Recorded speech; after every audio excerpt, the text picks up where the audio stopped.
Yo, once again, it's on. Back at you one more again, Real Kens TV and the House Like Kitchen Sinks. Now, before I get into this afternoon's story, if you will, understand that I'm the self-proclaimed Mr. 30 Minutes or Better. Meaning that anytime I drop you a story, it's guaranteed to be 30 minutes or better. So if you're on your way to work, you're at work, you don't feel like being there. We so often don't. You're on your way home from work, you need to laugh, you need to cry. Perhaps you're trying to lay down and take a nap or go to sleep at night, depending on whatever time you listen to or viewing this video. Or you're just in the mood for a good old-fashioned true, keyword being true, penitentiary / life story / life experience. This is the channel for you. If you like your 10 to 12 to 15-minute videos, absolutely nothing wrong with that whatsoever. But at Real Kens TV, it's 30 minutes or better. So with all that being said, with all that wrapped up into one big old nutshell that is, pause, double pause. There is a message. Before I get into the actual story, y'all jump in the comment section. Let me know where you're chiming in from. I'm in Lexington, Kentucky. Let me know your city, your state, your hood, your set, whatever it may be that you're representing. Let it be known. I'm speaking with one of my good buddies a couple days ago, and he's having a scenario in which his son, who's 12 years old, is being bullied at school, man. He's gone to the teachers. He's gone to the staff, the principal. He's even gone so far as to contact the little boy's parents to try to, figure this situation out. Just reminded me of a situation that I had way back when I was little Kens. See what I'm saying? When I was I want to say at this particular, I was still in elementary school. I wasn't even in middle school yet. Actually, when I was coming up, it wasn't middle school. It was called junior high, 7th, 8th, and 9th grade. Now it's 6th, 7th, and 8th grade, middle school in Kentucky anyway. Well, you go, kids, get to the story. I'm already in the story. Just a lot of you all don't even realize that. Some do, some don't. I'm already in the story. Kick your feet back, kick your feet up, rather, and relax and just rock with me, man. 30 minutes or better. I want to say I was in about the 5th grade. I'll just say 5th grade, 6th grade. I was a hustler in school. I used to come to school. I used to sell the little pencils. Had to have the number 2 pencils. Y'all remember them yellow number 2 pencils, the lead pencils or whatever? I'm selling pencils. I got like the little pouch that you zip up. I got all pencils in there. I don't remember what I charged. Probably like $1 or something like that per pencil. I was getting paid at school. Also would bring now laters to school. Go to the store, buy a bunch of packs of now laters. Take them out the pack. Put them in my little bag. I used to have like a little brown bag. Take them to school. I'm selling now laters. I'm getting paid, man. I'm getting paid as a 5th or 6th grader. Let's just say 5th grade. Everything was all good, but it was one individual in the school that he was a troublemaker, the big bad wolf. But his name was Paul. But we called him Big Paul, Mean Paul.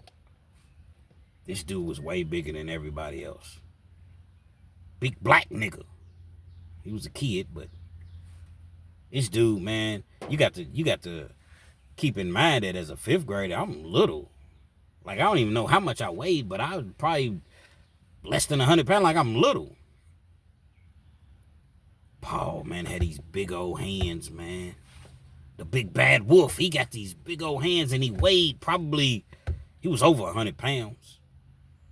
And he wasn't really sloppy with it. He was just a big dude. He's one of them dudes that was so big that he played on the football team, and he was too big to run the ball.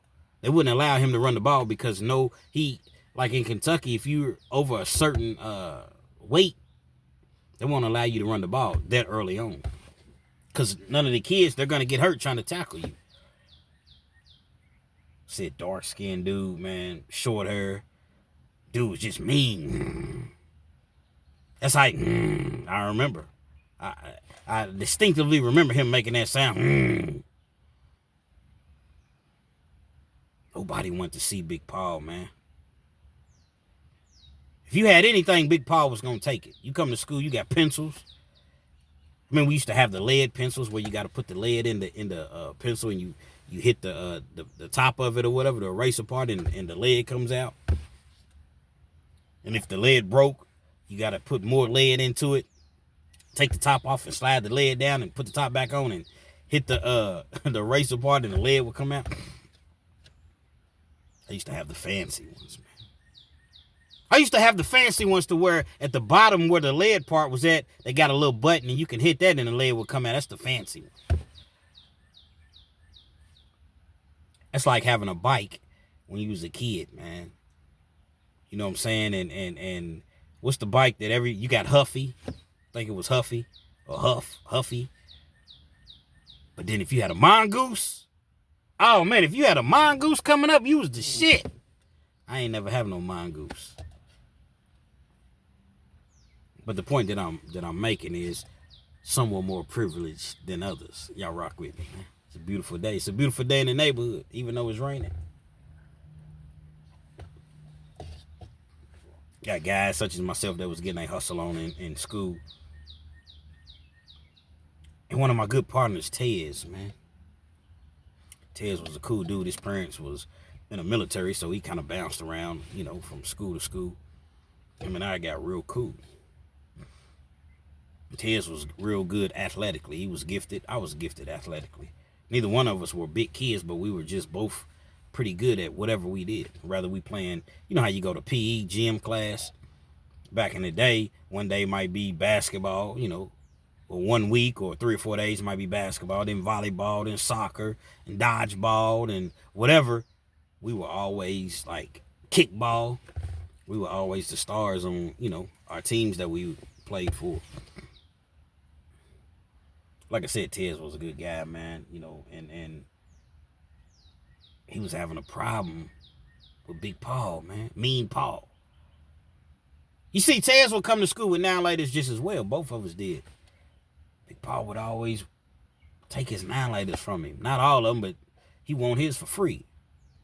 So it got to the point to where every day when he came to school, it was just like, here, I know I got to take this, you know, amount out and give it to Big Paul, man, or he going to beat me up. Big Paul was like Debo on Friday, literally, just like Debo on Friday. I know I joke a lot and I quote movies, but I'm being dead serious. I thought you got $200, Debo. I did. But I want this fool's money. He was one of them type, man. He was so much bigger than all the other kids, as I've already mentioned. It was just like, here, man. You know what I'm saying? Here. You're not trying to fight this fool. This dude's a maniac. So we thought. Not going to necessarily say so we thought, because he was definitely about his business. He was straight out of the hood, man. Straight out of the project. See, back then, what they would do is, okay, the way that they did the school system and the redistricting, it was just like, all right, you may live in the projects, and they called it busing. They gonna bus you to a school that's way out in the suburbs. So you would have a group of kids that came from the projects that would be at this school that they typically wouldn't be at. Most of the kids was cool, though. Everybody became cool. Everybody, you know, black kids, white kids weren't really accustomed to being around each other, so it was a good thing in all actuality. But you always going to have some knuckleheads out of any group, any crew, any group. You know what I'm saying? Just is always going to be somebody that is not on the same accord as everybody else. Big Paul was that guy, man. He punking dudes, man. Slapping people and you know, wasn't really knocking nobody else, you know, out in the 5th grade, because wasn't nobody really running up on him like that to where he had to, you know, he just raised his voice.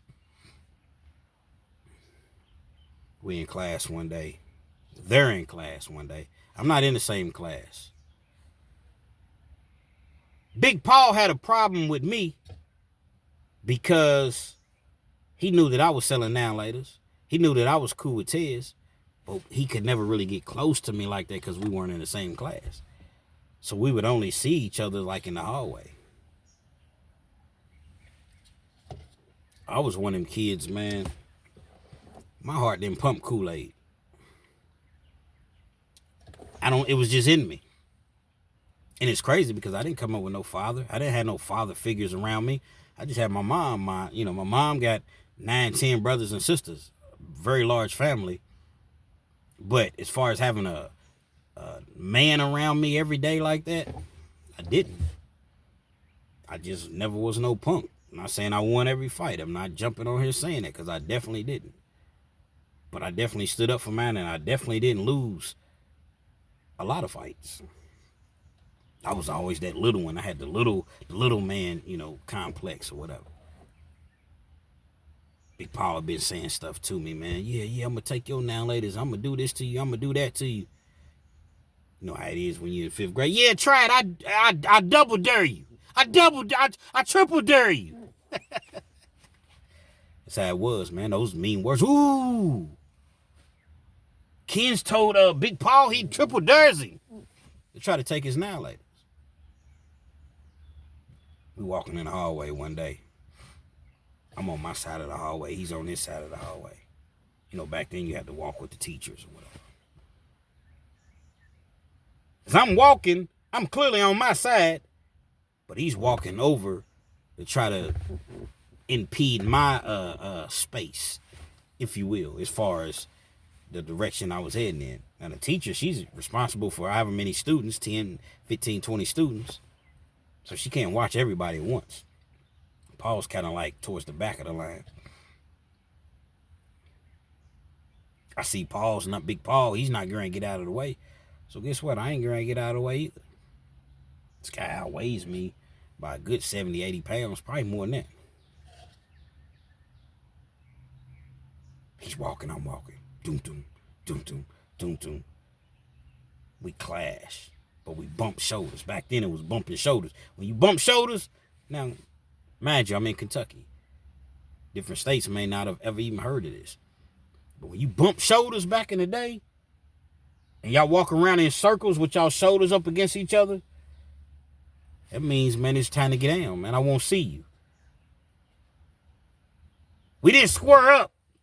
No, we bumped shoulders and walked around in circles a couple times before somebody pushed you, or that was the thing, pushed you. Boom, we bumped shoulders. This dude damn near knocked my shoulder out of socket. This dude was huge. But I stood my ground. He knocked me backwards. I ran back. Put my shoulder back up against his. We turned so. Now the rest of the line had gone on, and then the teacher looked back, and she seen that the line was lagging. She looks back, and she runs back there or whatever and breaks it up. That was the talk of the school, man. That was the talk of the whole school. Man, Ken's, man, he bumped shoulders with Big Paul. The big bad wolf. Just was going to be what it was going to be, man. Probably would have beat me up. But guess what? I wasn't taking no shorts. And you ain't taking my now laters. Because if somebody does try to take my now laters, it's going to be consequences and repercussions. Because I'm from New York City. That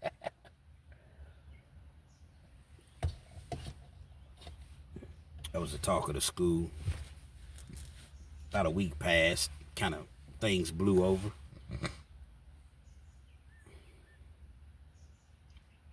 Tez comes to class one day. And he didn't want to give Paul he never wanted to give Paul the down laters, but this day, Tez was like, nah, man, because, we used to have talks. Nah, man, I ain't giving you nothing. Man, you gonna give me these now laters, little nickel. Man, I ain't giving you nothing, man. These are my now laters. These belong to me. It's gonna go down. Okay, I'm gonna get you. Tez, he's definitely afraid. All the other students sitting around looking in amazement like, ooh, you gonna get it. Big Paul, oh man, you in trouble. I never will forget, it was a white dude named Charlie, man. Charlie had black hair. He was just a cool, calm kid, man. So why don't you leave him alone, man? Stall him out, Debo. Big Paul looked at him and said, okay, I'm going to get you too. Now, this is going on while the teacher's doing something, but, it was whispering, I'm going to get you too. It's not like it was being, yelled out, I'm going to get your ass. I'm going to get you too. Once again, the other students look around. Charlie wasn't going to give him a chance. Charlie was about my size, a little bit bigger than me, but he was nowhere near the size of Big Paul. We sitting at the desk.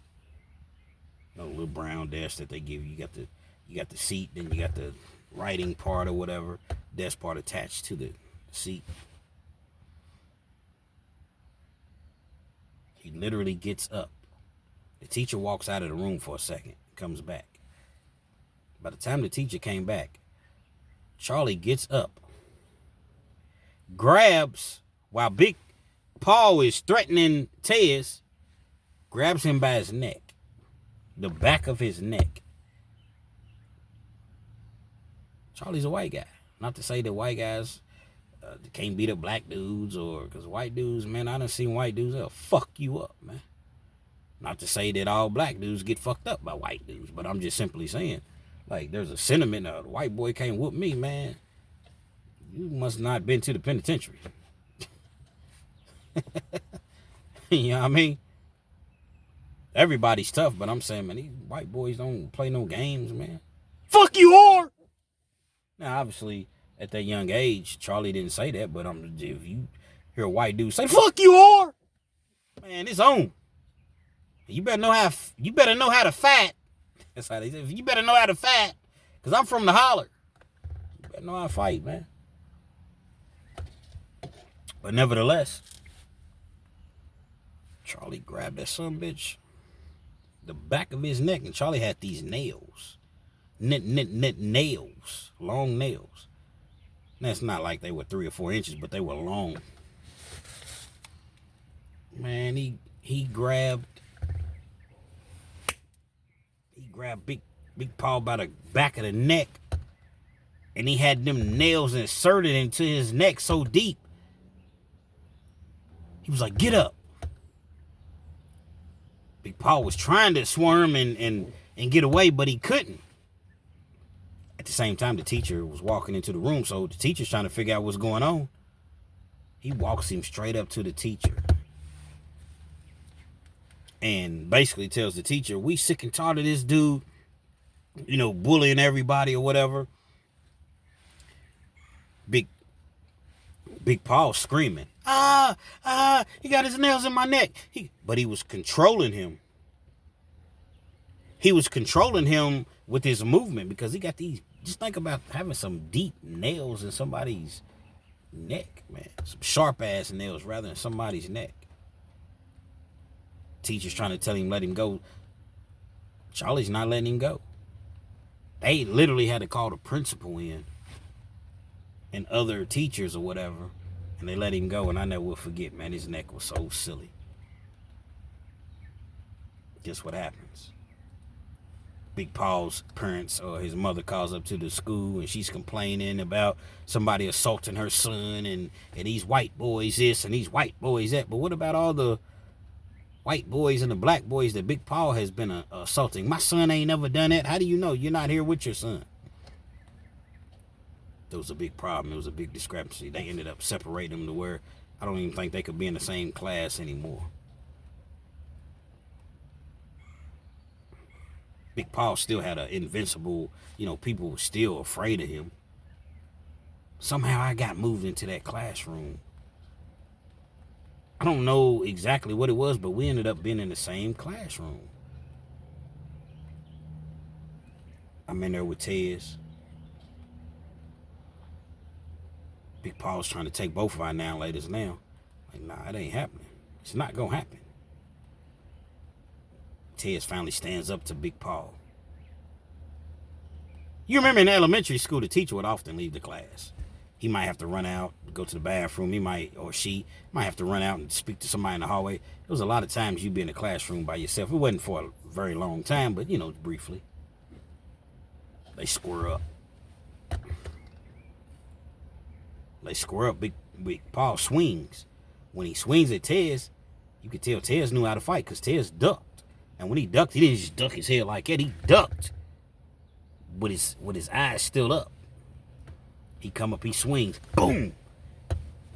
He connects his big paw. When he hits him, he falls. He's kind of going backwards or whatever. He gets the beating on his chest. He runs over. Tez is knowing how to handle himself with the hands, man. Like, Tez really has some hands. Big Paul can't really hit Tez like that. Tez is too quick. No, not my dog. I grab a book. They had a book. It wasn't no. It was a hardback book. One of them thick ass books. Somehow I think he had ended up grabbing Tez by his shirt or something like that, because that was his only chance was to grab him. I come up from behind right at the same time the teacher's walking in. I grab that book. Boom! I split his motherfucking wig. Hit him in the back of the head with this big ass book. Boom! I hit him again. He turns around. He grabs his head. He's kind of lax. Now he comes for me. When he's coming for me, Tez hits him, bows him in the back of the head. So basically we jumped him. Ganged him. That's what we call it. Ganged him. They came in, principals, and it was a whole big ordeal. They came in, once again, acting as though we were the bad guys. We weren't the bad guys. Well, his mother called the school again, acting as though, no, your son is a bully, and these kids are tired of dealing with that. I split him with that book, man. I split him as hard as I could, man. The situation occurred. We were all separated as far as Big Paul being in the same class. They tried to suspend me and Tez, but they couldn't really suspend us when it was all said and done, because all the other teachers and then all the calls that they had about this guy. So back then they had what was called safe. You had to go to safe instead of going to class all day. You got to go sit in a room all fucking day long and just sit there and do your work. You can't go to sleep or nothing. You got a teacher in there that's I had to go to safe for a whole week. And I think I had to spend like 2 hours a day in after school detention. It was the worst. It was the absolute worst. But they said I was wrong for splitting dude with that book, man, because I did some, I ain't opened him up or nothing like that. Pause, double pause. Matter of fact, let's rewind that. I split his wig, but he wasn't bleeding or anything like that. But he was messed around. Whole lot of years passed, man. Whole lot of years passed. I want to say, wow, I don't even know. 30 years maybe passed, 25, 30 years. And I was in the county jail, and I see Big Paul still look the same. Just didn't grow that much. Got bigger, but he didn't grow that much. Still had them big hands. Still had a reputation for knocking dudes out in the hood. That never left. But he was kind of messed around. And I don't say this in a form of making fun of anybody's health conditions, but he wasn't the same. He had diabetes that was real bad. And he was facing a hell of a case. They ended up giving him, he was facing so much time to where he ended up having to take a plea deal to where he was going to do a minimum of 10 years before he even had a chance of going up for parole. And I seen him. He seen me. It's the first time we seen each other since 6th grade. At this point, we adults. I'm in my 30s. I know you all like, well, kids, we don't know how old you are. You know what I'm saying? Just know that this was about 10 years ago. So let's just say it was a lot of years that passed. I seen him. He spoke, I spoke. What's up, man? What up, man? People trying to give me 100 years, man. He working on the commissary on the in our jail. They have a thing that's called hot cart and cold cart. Cold cart is like on Tuesday nights. They come by your cell. You can buy like Subway sandwiches. Then hot cart is like burgers, hot dogs, hot wings, stuff like that, sodas, drinks. But the inmates are the ones that do all the work. And I seen him like that. And it was never brought up all this time. But I still had heard the reputation, man. He had knocked a couple dudes out in the county. Hit one dude so hard the dude fell, hit his head on the little bench or whatever. They was trying to hit him with an assault charge, but it didn't hold up. So dude was definitely still about that business. Even though he was, kind of sickly a little, not sickly, but he was having some health issues. So I say all of that to say that my partner that I was just recently speaking with, he's telling me that his son, and I told him the story with him.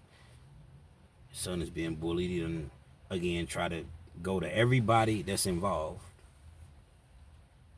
Or that everybody that could potentially change the situation, rather. Help the situation in his son's behalf. And nobody wanted to help. Nobody did anything to improve the situation. So he tells his son one day, he said, look, son, I don't advocate violence. I don't suggest violence, but you my son. See, my dude, man, he from Spanish Harlem. I call him New York. I got 100 guns, 100 clips. Nigga, I'm from New York. And you can tell I get real ignorant. Nigga, shout out to New York, East Coast, man.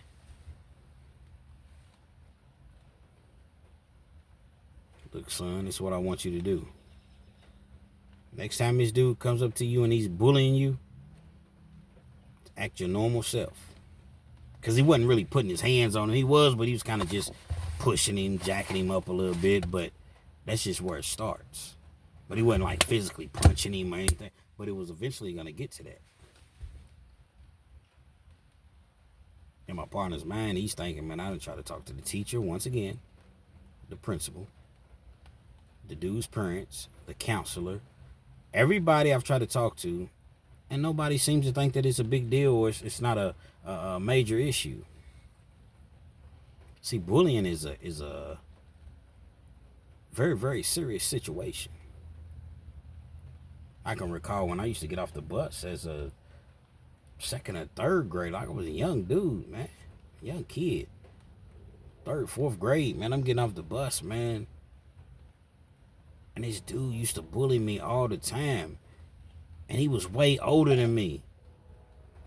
Like, this dude was like 5, 6 years older than me. I'm third grade, and he would bully me every day. And I'm not gonna lie to y'all, man, I was scared to death of this dude, man. Black Tony. I was scared to death of this dude. He was all tall and black and talk with a deep voice. Yeah, what's up, little nigga? What's up, nigga? I'm young. Like I said, third, fourth grade, man. That's what I thought, nigga. That's how he talk, nigga. So, man, I told my cousin, man, my big cousin Robbie. And my big cousin Robbie was 7, 8 years older than me. And that's who I looked up to coming up. I came up in one of my houses. There's 10, 11 people in the house. Like, a lot of family in the house. I mean, my mom had 9, 10 brothers and sisters. So I got a lot of aunts and cousins. And my cousin Robbie, man, he lived in the basement. He loved Kung Fu. He loved karate. That's back when they had the ninja stars and the swords. You go in his room, he got swords, he got stars, he got nunchucks, when I split my own wig one day because I seen him, he going through all that with the nunchucks. I'm trying to do it. I'm splitting my whole head with the nunchucks. Like, literally, I had to go get stitches because I seen my big cuz Robbie doing it. Y'all rock with me. I told him, man, one day about a dude bullying me. Don't worry about it. Don't worry about it, little kids. Next day, my big cuz was on the bus stop. But when he was on the bus stop, I didn't even know he was there. It was like he was kind of in the cut, like hiding. Black Tony tried to bully me. And my big cuz came out of the woodworks. He didn't put his hands on him or nothing. And keep in mind, it was about, my big cousin was a couple years older, but he Wasn't much older. He barked at him. Yeah, what's up? This is my little cousin. You got a problem? No, I ain't got him. No, every day. You touch my cousin, I'm going to come back. Man. Black Tony ran home. And I never had an issue out of him. To this day, I still see him. Never had an issue out of it.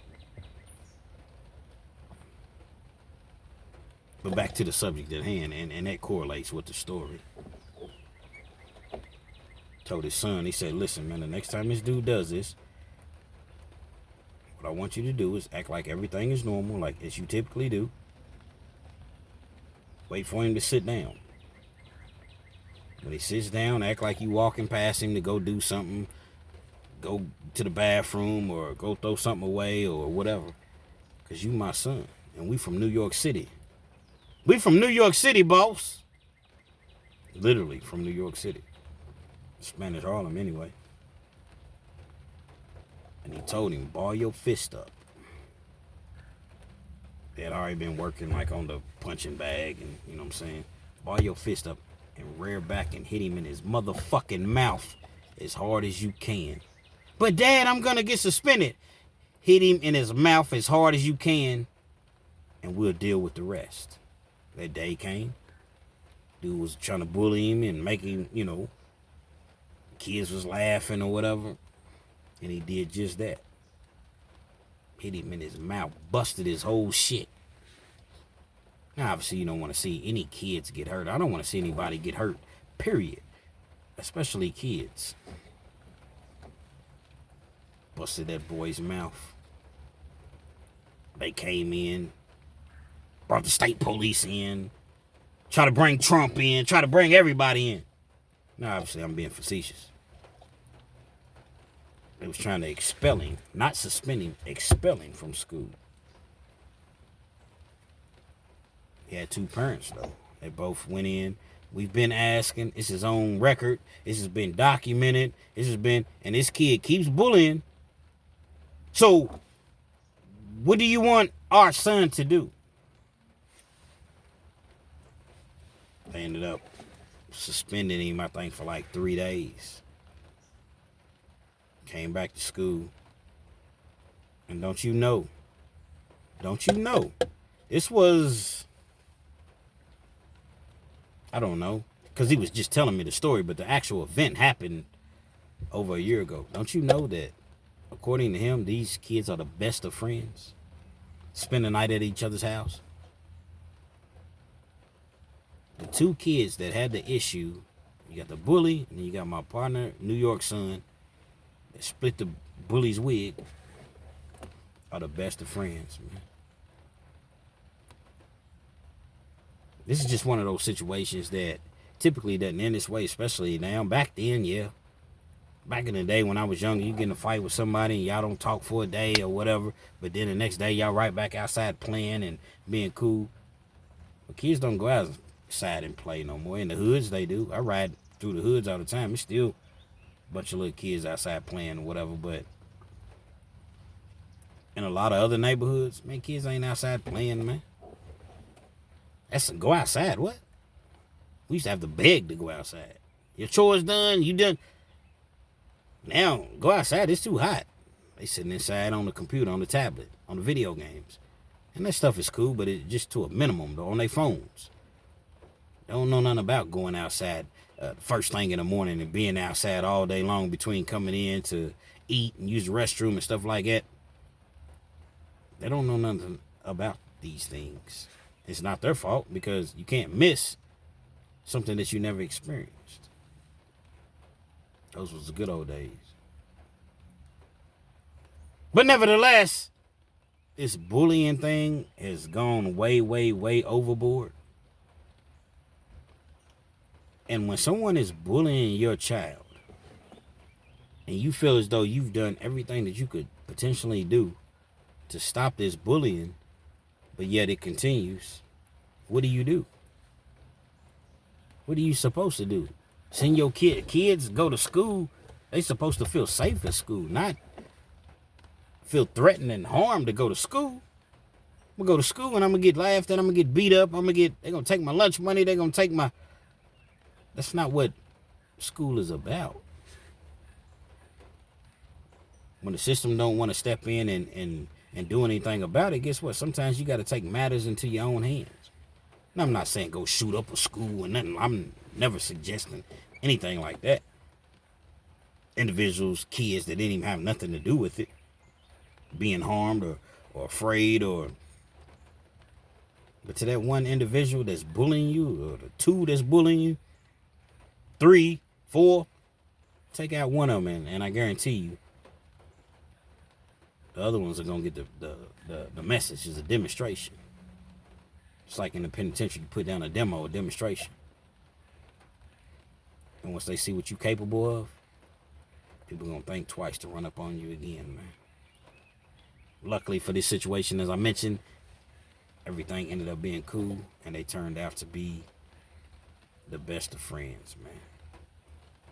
Real Kids TV, man. There was a message. Hopefully you liked the video. Feel free to comment, definitely share, subscribe to the channel. If you're not already subscribed, be sure to hit that post notification. Anytime I bring you this action and this heat, guess what? You're amongst the first to receive, man. Y'all stop the bullying, man. It takes a village, man. These kids, man, that is unaliving themselves based upon going to school, being bullied, being laughed at because they don't have what everybody else has, or they, they on free lunch. I don't even know if they still do free lunch anymore, but used to be you get laughed at if you on free lunch, and everybody else they buying Papa John's pizzas and Pizza Hut, and this is gonna be your only meal of the day in certain instances. And yet you go to school to get laughed at. It's not what it's about, man. Real Kids TV, man.